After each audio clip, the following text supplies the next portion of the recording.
제가 또 이렇게 이 말씀을 하시니까 제가 또 이렇게 기회를 삼아 또 말씀을 한번 드릴게요. 제가 이 말을 평생 하게 될지는 몰랐거든요. 사실 진짜 저만 무덤까지 갖고 갈 수 있을 줄 알았는데 한번 말씀 한번 드려보도록 하겠습니다. 사실 여러분들도 아시지 않습니까? 제가 이제 방송에서 저도 모르게 이 천재성 이런 것들 막 이렇게 새어 나오고 있지 않습니까? 그래서 또 특히 박전래님이나 이렇게 외절애님 같은 아니 외절애는 본인이고요. 천재적이다.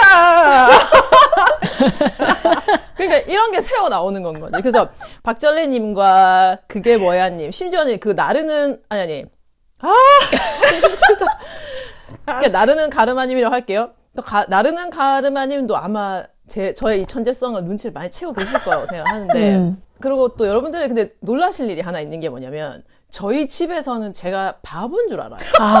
바보로 알고 있어요. 제가 태어나자마자는 제가 너무 어렸기 때문에 제 천재성을 가릴 줄 능력이 없어가지고 그랬었는데 이제 어릴 때 얘기 들어보면 어머니께서 천재를 낳았다고 하실 정도로 그랬었는데 갑자기 애가 이상해졌다고 얘기를 하시더라고요. 근데 그 이유를 제가 밝힐까 합니다, 이제. 그 당시에는 이제 천재가 태어났어요. 저는 천재성을 띠고 났기 때문에. 근데 2년인가 후에 동생이 태어난 거예요, 동생이. 근데 1살이 되어도 맨날 누워있고. 요즘. 게을렀네. 저기, 그게 뭐야, 님처럼. 뭐, 트림도 혼자 못하고, 뭐, 이러는 거예요. 저는 5개월 24일 정도쯤에 책을 읽고 있었는데, 그 애가 맨날 입을 벌리고 있고, 뭐, 멍청하니 있고 이러길래, 동생을 위해서라도 나는 바보가 돼야 되겠다. 어떻게 그렇게 연결되죠? 그래서, 아까 말씀하셨던 것처럼 제 동생이 지금 첫째인 것처럼 살아가고 있긴 하거든요, 정말. 저희 집에서는 제 동생을 다 우러러보고 있어요. 근데 이게 저의 동생을 위한 배려. 네. 저 천재성은 여러분도 그냥 보면 아시잖아요. 이렇게 딱딱딱. 근데 동생이 하는 걸 보아하니 안 되겠더라고요. 그래서 이제 평생을 동생이 조금 더 뛰어남을 가질 수 있게 하기 위해서 동생을 더 돋보이게 해주고 싶어서. 그리고 이제 제 동생 세상에서 제일 소중한 의형제 아니겠습니까? 그래서 의형제예요. 언제 의형제가 되기로 했나요? 친동생이 아니었군요. 친동생과 언제 의형제를 맺었나요?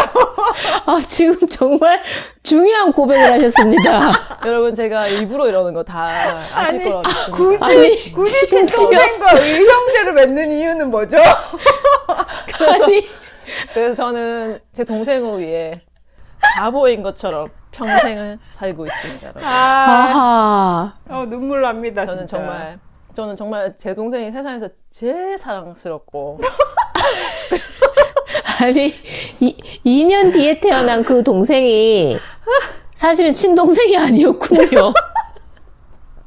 그걸 언제 아시게 된 거죠? 그렇죠. 자, 그러면 박전래님의 어떤, 언니와 함께 했었던 그 따뜻함. 네. 박전래님의 언니는 친언니가 맞는 건가요? 아니면 의형제인 건가요? 저희 의형제입니다. 저희는 의로운 형제를 줄여서 의형제 맞죠? 그런 건가요?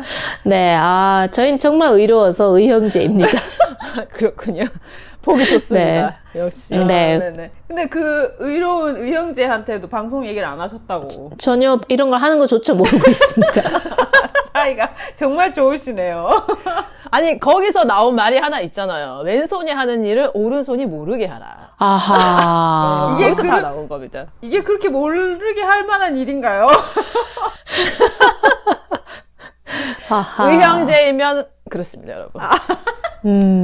그러면 그게 뭐야 님은 또 여기는 의로운 형제. 전 진짜 언니랑 되게 사이가 좋아가지고 저 언니가 있는데 제가 이제 싱가포르에 갈 때 언니가 항상 제 생각을 되게 많이 해주거든요. 그래서 이제 한국에 갈 때가 되면 저한테 연락이 와서 너가 괜히 고민할까봐 얘기하는데 나는 이거가 필요하니까 이걸 사와라. 이렇게 얘기를 해요. 세상 제일 고민이 선물 고르는 네, 거거든요. 혹시나 내가 선물 때문에 고민을 할까봐 미리미리 이렇게 딱 얘기를 해줘요. 나는 이게 필요하다. 얘기를 해주거든요. 그래서 그럼 이제 그거를 딱 사서 가면 돼요. 예전에 제가 그게 뭐야님을 공항에서 만난 적이 있습니다. 제가 또 근데 정말 이만한 캐리어를 몇 개씩 들고 오시더라고요. 그러더니 그 한 통, 캐리어 한 통에 그게 뭐야 언니의 선물이라고. 이야. 아니 저렇게 언니 생각을 저렇게 많이 하더라고요. 정말 의존. 언제 한번 또 가족들을 이렇게 초청해서 한번 방송을 할 수 있는 날이 오기를. 그러면 되게 정말 서울말 하는 경상도 엄마를 만날 수 있어요. 아하, 그렇군요. 혹시 그 시옷과 쌍시옷이 구분되지 않는 그런. 그렇죠. 네. 시옷과 쌍시옷은 구분하지 않고 의와 어의 중간 발음을 정확하게 구사하는. 아하. 하지만 끝을 올리는 서울의 액센트를 구사하는 하하. 정말 완벽한 서울말 하는 경상도 엄마의 톤을 만날 수 있습니다. 너무 뵙고 싶습니다. 그 어머님 한번 뵙게 되면은 이거를 요청드려야겠네요. 오래오래. 오래오래. 아. 그래서 다들 그래도 의좋게 다 지내고 계시다고 하니까. 다 의좋은 다들 의형제를 다 가지고 있네요. 다들 공통적으로 자기의 자매가 있네요. 그러네요. 그렇네요. 공통점을 또 하나 찾았습니다. 오늘 저희 공통점을 많이 찾네요. 그렇네요. 순대 그리고 순대는 섞어 먹고 자매. 자매들이 있고 와 정말 의좋은 친구들이네요. 어호. 의좋은 새 친구. 어. 의좋은 새 친구와 나르는 가르마. 그렇네요. 항상 함께하고 계십니다. 아니 근데 이쯤 되면 우리도 의견을 한번 물어봐야 되지 않을까요? 가르마님이 이제 다음 댓글에 이제 그만 좀 하라고 이렇게. 아니 근데 제가 좀 개인적으로 진짜 가르마 유몸이니까 궁금한 점이 있는데 그러니까 우리 방송을 듣게 된 계기가 되게 궁금해요 사실. 그러네요. 그러니까 이게 막 인기가 되게 많아가지고 막 누구나 볼 수 있고 이런 게 아니고 그쵸. 이거는 정말 찾아서 들어올 수밖에 없는 그리고 심지어 저희 그때 유튜브 같은 경우는 저희가 검색을 해도 나오지도 않는 상황 속이었었는데 그러니까 팟캐스트로 들으신 것 같은데 하여튼 팟캐스트에서도 어떻게 우리 걸 들었는지 모르겠어요. 그러니까. 그래서 이게 어떻게 찾아서 들어와서 시작을 하시게 된 건지가 참 궁금하더라고요, 진짜. 그러네요. 개인적으로 좀 부탁을 드리겠습니다. 그리고 그 뒤에 또 댓글 남겨주신 우리 푸르다 님도 그게 그러니까 맞아요. 이게 저희가 이제 듣는, 조회해서 들으시는 분들의 숫자? 이게 뭐라고 해야 돼? 조회수. 조회수를 봐도 크게 조회수는 이게 누군가가 듣고 있다는 실감이 크게 나진 않더라고요, 사실은. 숫자를 봐도. 근데 댓글을 남기시니까, 이분이 정말 듣고 계시구나라는 생각이 들어서, 그래서 어떻게, 처음 들었을까? 접하시게 된 건지 굉장히 궁금하네요. 그리고 듣는 것뿐만 아니라 댓글을 남기는 게 쉬운 일이 아닌 것 같아요. 굉장히 귀한 일인 것 같고, 저도 네. 점치 안 해본 일이라서 너무 그 부분이 참 감사한 것 같습니다. 그쵸. 네. 그런 것 같아요. 근데 내용이 진짜 오늘 너무. 네. 그래서 제가 한 가지 의문을 제기를 한번 하면 처음에 밭을 같이 샀다고 나오더라고요. 네. 농사도 같이 짓고 했다고. 음. 그럼 그 명의는 누구 명의로 돼 있을까? 이거 중요하거든요. 이게 그렇네요. 좋다고 했는데 이 과연 명의는 누구 명의로 되어 그렇죠.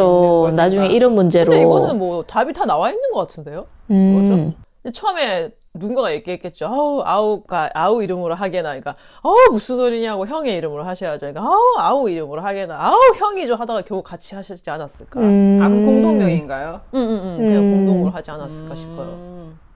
근데 만약에 그 형과 아우의 공동명의로 하면 만약에 이 부부가 이혼을 하게 되면 어떻게 되나요? 한 부부가 이혼을 하게 되면. 어차피 둘 다 1년 뒤에 다 이혼하는 거 아니에요? 그러니까 이거 뭐 만약에 한 부부가 먼저 이혼을 하면 이 지금 재산은 형제의 공동 명의로 되어 있는데 이 부부가 재산 분할을 해야 되잖아요. 이 문제가 복잡해질 것 같은데. 저기 그래도 박전래님께서 약간 역사에 또 조예가 깊으시잖아요. 그래요? 그 고려 말과 조선 초, 그 여말 선초쯤에 법은 어떻게 돼 있는 건지. 아니 근데 이게 지금 고려 말 조선초라고는 누가 확신하는 거죠? 아, 그 이성만, 이순 형제가 충남 예산에서 실제로 있었던 일이라고. 아, 그렇군요. 그게 막 실록이나 삼강행실도에 나오고 있다고 합니다. 이거는 확실히 나온 거라 아, 이건 가지고 나와 있어서. 따지고 듣 게 아닙니다. 그 지역에서 네네. 너무 자랑스러워하는 이야기라고. 근데 왜 그 얘기를 우리가 어릴 때 이 이야기를 들었을 때는 실화라는 얘기를 못 들었죠? 근데 어렸을 적에는 모든 이야기를 실제적으로 받아들이잖아요. 그러니까 굳이 할 필요가 없었지 않아요. 오히려 어른들이나 에휴 뭐 이런 게 어딨어라고 하니까 이거 진짜 실화래라고 이야기를 할 수 있지만 애들한테는 굳이 그렇게 얘기할 필요가 없어서였지 않았을까. 그럴 수도 있겠네요.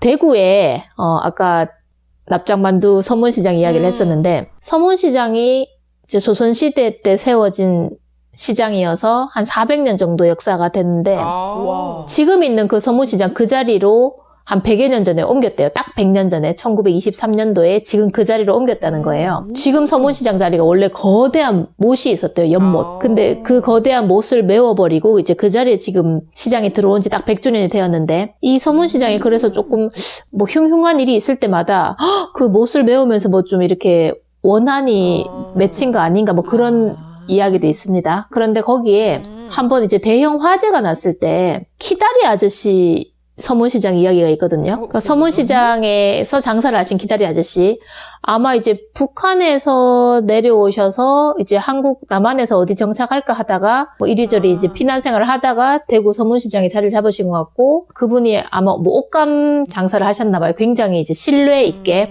그래서 뭐 이불 옷감 이런 것들을 아침 일찍 문 열어서 팔고 이러니까 장사가 굉장히 잘 됐나 봐요. 이분 가게가. 근데 어느 날 이제 그 불이 나면서 이분이 이제 완전 망하게 생긴 거죠. 그런데 쫄딱 망했는데 속상한 와중에 뭐 아무것도 없는 그 옷감 장사니까 더더욱 불이 나서 심했겠죠. 근데 이분께 그래도 이제 이웃에서 굉장히 안타깝게 여기면서 아유 어떡하면 좋으냐고 뭐 의자도 갖다 주고 그다음에 좀 같이 그 벽을 닦아주고 막 이렇게 해서 이분이 그 고난을 이제 조금 헤쳐나간 거예요. 그리고 특히 손님들께 약속을 당장 어기게 생겼지만 자기가 어떻게 빌려서라도 그 약속을 이제 지키기 위해서 되게 애쓰고 그래서 굉장히 신뢰할 수 있는 사람이 아마 그 서문시장에서 이 아저씨가 있었고 그 뒤로 사람들이 기다려주면서까지 이분의 장사가 잘 되기를 더 도와준 거예요. 아마 이제 굉장히 인격이 있는 사람이어서 그 사람의 어떤 재난을 나 몰라라 하지 않았던 거죠. 그래서 이 사람이 그 고마움을 막 뼛속 깊이 사무치게 느낀 거예요. 정말 이분은 이래서 고맙고 저 앞집은 이래서 고맙고라고 하고 특히 되게 고마웠는 게 그냥 국수 한 그릇 사주는 사람도 당연히 고맙지만 제일 고마운 게 쌀을 주는 사람이 그렇게 고마웠대요. 왜냐하면 집에 이제 식구에게 갖다 줄 수 있으니까.